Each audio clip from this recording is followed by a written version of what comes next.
आज की मूवी में हम लोग एक ऐसी लड़की को देखेंगे जो कि अपने टीचर के साथ अफेयर करती है। वो अपने लिटरेचर को कंप्लीट करना चाहती थी। वो इसके लिए किसी भी हद तक जाने के लिए तैयार थी। ये लोग काफी क्लोज आ जाते हैं और कंट्रोल नहीं कर पाती हैं। इसके बाद क्या होता है हम लोग इस वीडियो में आगे देखेंगे। तो चलिए इस मूवी को शुरू करते हैं। मूवी के शुरुआत में हम लोग कायरो नाम की एक लड़की को देखते हैं। उसकी उम्र अभी 18 साल है। कायरो एक हवेली में रहती है। वो यहाँ पर काफी ऐशो आराम से रहा करती है। उसके पास पैसों की कोई कमी नहीं है, लेकिन उसके आसपास बहुत कम लोग रहते हैं। उसके पेरेंट्स लॉयर हैं, जो कि काम के सिलसिले में अक्सर शहर से बाहर रहा करती हैं। इसलिए कायरो अपना ज्यादातर समय अकेले ही रहती है। उसे स्कूल जाने के लिए काफी लंबी वॉक करनी पड़ती थी। कायरो जब अपनी एडमिशन असाइनमेंट लिख रही होती है तब वो विनी के साथ बातें करती है। वो कहती है अभी तक उसने कुछ बड़ा हासिल नहीं किया है और ना ही उसके पास ऐसा कोई एक्सपीरियंस है। तब विनी उससे कहती है वो कुछ ऐसा एक्सपीरियंस करे जिससे वो स्टूडेंट और टीचर के बीच के अफेयर के बारे में लिख सके। असल में विनी कायरो से ये कह रही होती है कि उसे एक स्टूडेंट टीचर अफेयर करनी चाहिए ताकि वो इसके बारे में लिख सके। तभी कायरो ये चर्चा करती है क्या विनी मिस्टर फिल्मोर के साथ घपाघप करेगी या नहीं,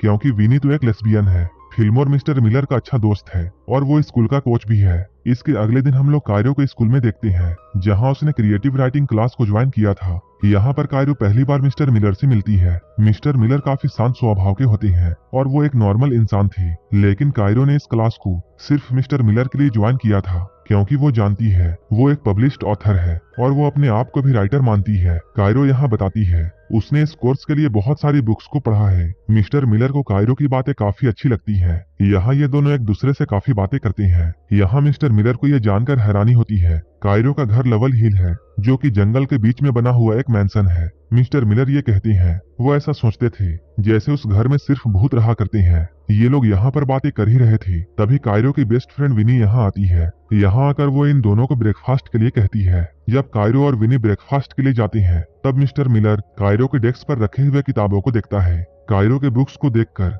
मिस्टर मिलर उससे काफी इम्प्रेस होते हैं। इन किताबों में से उसकी एक अपनी किताब भी होती है जो कि मिलर ने अपने टीचिंग करियर के लिए लिखी थी। मिलर को ये सब देखकर काफी अच्छा लगता है। कुछ देर के बाद मिस्टर मिलर अपने घर में आते हैं और वो यहाँ आकर अपने वाइफ के साथ इंटीमेट होते हैं। वो यहाँ अपने वाइफ के साथ न्यू स्टूडेंट्स के बारे में बातें करते हैं। मिस्टर मिलर की वाइफ एक एल्कोहलिक है और वो मिस्टर मिलर के काम से खुश नहीं है। मिस्टर मिलर जो कि हमेशा किताबों में घुसे हुए रहते हैं, ये चीजें उसकी वाइफ को पसंद नहीं है। इसलिए ये बात आसानी से समझा जा सकता है कि मिस्टर मिलर का झुकाव अपने स्टूडेंट्स की तरफ क्यों होता है। मिस्टर मिलर एक दिन कायरो को क्लास के बाद अपने पास बुलाता है। वो एक स्टोरी के बारे में कायरो से डिस्कस करना चाहते हैं। मिस्टर मिलर उस कहानी का एक हिस्सा कायरो को बताते हैं। कायरो यहाँ उनकी कहानी को और भी अच्छी तरह से पेश करती है। ये लोग कहानी में इतना ज्यादा अंदर घुस जाते हैं कि इनकी बातें इस तरह से हो रही थी जैसे ये लोग एक दूसरे के साथ इंटीमेट हो रहे हो। इनकी रोमांटिक बातों के बीच में अचानक विनी यहाँ आ जाती है और वो कायरो को लेकर घर निकल जाती है। कायरो एक पोएट्री रीडिंग के लिए टाउन जाती है,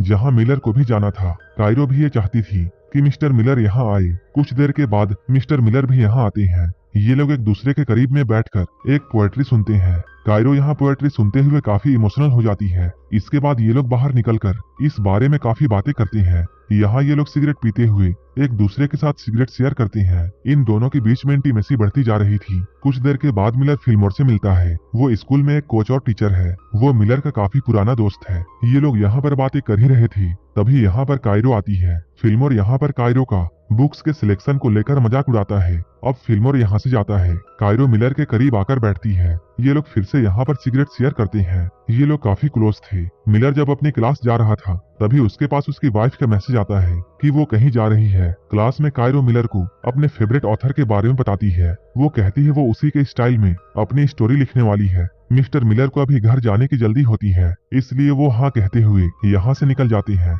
विनी मिस्टर मिलर के टेबल में चढ़कर कायरो को यहाँ पर काफी चिढ़ाती है। इधर फिल्मोर अपने दोस्त मिलर से मिलने के लिए आता है। फिल्मोर के यहाँ आने के बाद विनी उसके साथ भी काफी मजाक करती है। वो फिल्मोर का फोन लेकर अपने कपड़ों में डाल लेती है, लेकिन इधर कायरो अपना फोन नहीं ढूंढ पा रही थी। वहीं इधर हम लोग मिस्टर मिलर को देखते हैं, जिनका प्लान अपनी वाइफ के साथ बाहर जाने का होता है, लेकिन उनका प्लान कैंसिल हो जाता है क्योंकि मिस्टर मिलर के वाइफ के पास काफी सारा काम था। मिस्टर मिलर जब अपने घर में बैठे हुए थे तभी उनके पास कायरो का कॉल आता है। यहाँ हम लोग ये जानते हैं कायरो ने अपना फोन मिस्टर मिलर के बैग में डाल दिया था ताकि वो मोबाइल लेने के बहाने उसे अपने घर बुला सके। इधर मिलर और उसकी वाइफ का प्लान पहले ही कैंसिल हो चुका था, इसलिए मिलर फोन देने के लिए कायरो के घर में जाने का डिसाइड करता है। जब वो कायरो के घर के बाहर पहुंचता है तभी बारिश शुरू हो जाती है। कायरो यहाँ बहुत पतले कपड़ों में बाहर आती है। दोनों यहाँ एक दूसरे को देखते हैं और एक दूसरे को किस कर लेते हैं। उसके बाद मिलर अपने घर वापस आ जाते हैं। कायरो उसे एक मेल भेजती है। यहाँ मिलर की वाइफ उससे कहती है, मैं अपना काम अच्छे से नहीं कर पा रही हूँ क्योंकि तुम यहाँ पर हो।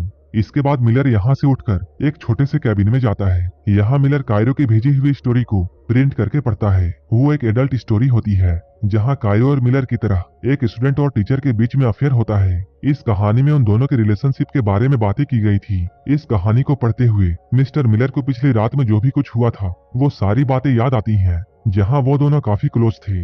मिलर कायरो की स्टोरी को पढ़ते हुए काफी एक्साइटेड हो जाता है। इसके बाद वो अपने पैंट को उतारकर इस स्टोरी का मजा लेता है। लेकिन अगले दिन सब कुछ बदल जाता है। मिलर कायरो को कॉल नहीं करता है जैसा कि वो पहले किया करता था। जब कायरो स्कूल आती है तब वो मिलर से पूछती है, आपको स्टोरी कैसी लगी? मिलर कहता है, मुझे तुम्हारी स्टोरी बिल्कुल भी पसंद नहीं आई। इस स्टोरी में बहुत सारी गलतियां थी। कायरो जब कहती है ये स्टोरी हमारे बारे में था, तब मिलर ये साफ साफ कह देता है कि हमारे बीच ऐसा कुछ भी नहीं है, हम लोग बस स्टूडेंट और टीचर हैं। ये सुनकर कायरो का दिल टूट जाता है। मिलर ये कहता है, तुम्हें ये स्टोरी दोबारा लिखनी होगी, नहीं तो मैं तुम्हें मिड टर्म में फेल कर दूंगा। कायरो यहाँ मिलर से बहुत गुस्सा हो जाती है। वो कहती है, मेरी स्टोरी बिल्कुल परफेक्ट है। कायरो कहती है, तुम सिर्फ इसलिए घबराए हुए हो क्योंकि मैंने वो लिख दिया है जो कि तुम नहीं लिख पाए। कायरो उसे नीचा दिखाने के लिए उसे एक बहुत ही आम राइटर कहती है और वो कहती है, अगर तुम्हारे में हिम्मत है तो तुम मुझे अभी के अभी फेल कर दो। इसके बाद वो रोते हुए घर जाती है और वो विनी के साथ बैठकर पीने लगती है। वहीं दूसरी तरफ हम लोग मिस्टर मिलर को देखते हैं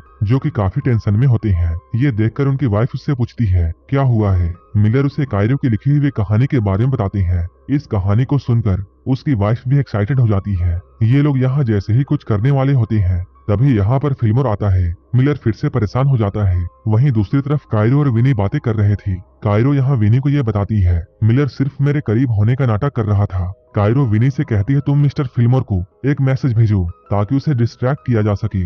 विनी यहाँ फिल्मोर से काफी अच्छी अच्छी बातें करती है, लेकिन उसकी बातों का फिल्मोर पर कोई भी असर नहीं था। इसके बाद इन लोगों ने फिल्मोर का ध्यान खींचने के लिए अपने सारे कपड़े उतार दिए और रोमांटिक फोटोज लेकर फिल्मोर को भेजते हैं। जैसे ही फिल्मोर इन फोटोज को देखता है वो जल्दी से मिलर के घर से निकल जाता है। तभी मिलर के वाइफ को स्कूल से कॉल आता है। अब पूरे स्कूल को मिलर और कायरो के अफेयर के बारे में पता चल चुका था। उसकी वाइफ ये सुनकर काफी हैरान थी। वो पूछती है, ऐसा क्यों हो रहा है? सिर्फ एक स्टूडेंट की लिखी हुई कहानी की वजह से।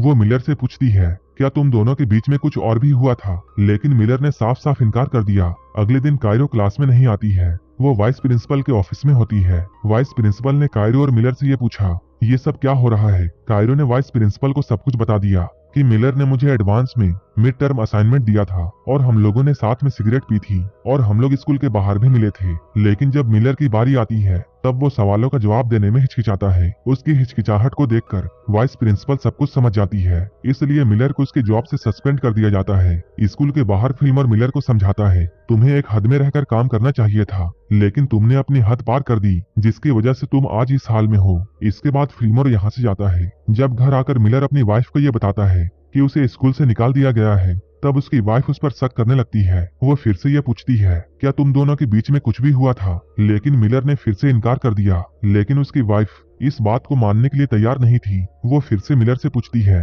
क्या तुम्हारे अंदर उस लड़की के लिए कोई भी फीलिंग्स है? मिलर कुछ नहीं कहता है। इस बात को लेकर इन दोनों के बीच में झगड़ा शुरू हो जाता है और ये दोनों एक दूसरे की कमियां गिनना शुरू कर देते हैं। ये झगड़ा धीरे धीरे करते हुए इतना बढ़ जाता है कि उसकी वाइफ ये डिसाइड कर लेती है कि वो मिलर को तलाक देगी। वहीं दूसरी तरफ विनी कायरो से मिलती है। वो कहती है, तुमने जो भी कुछ किया उससे मिलर की जॉब चली गई, लेकिन कायरो को इससे कोई फर्क नहीं पड़ता है। कायरो कहती है, मिलर ने मुझे कम समझा था और अब उसे पता चलेगा कि मैं कौन हूँ। कायरो ने मिलर के साथ ऐसा करके इसे अपनी सबसे बड़ी जीत समझी। कायरो कहती है, अब ना तो मिलर के पास कोई जॉब है और ना ही उसकी वाइफ है, क्या वो अब कुछ भी लिख सकेगा? इसी पॉइंट पर यह मूवी खत्म हो जाती है। असल में मिलर ने जब कायरो की कहानी को नापसंद किया था, उसी वक्त कायरो ने मिलर से बदला लेने का ठान लिया था और वो अपने बदले को लेकर किसी भी हद तक जाने के लिए तैयार थी। उसने मिलर को जॉब से निकलवाकर और उसकी बीवी के साथ तलाक करवाकर मिलर से अपना बदला ले लिया था। कायरो के बदले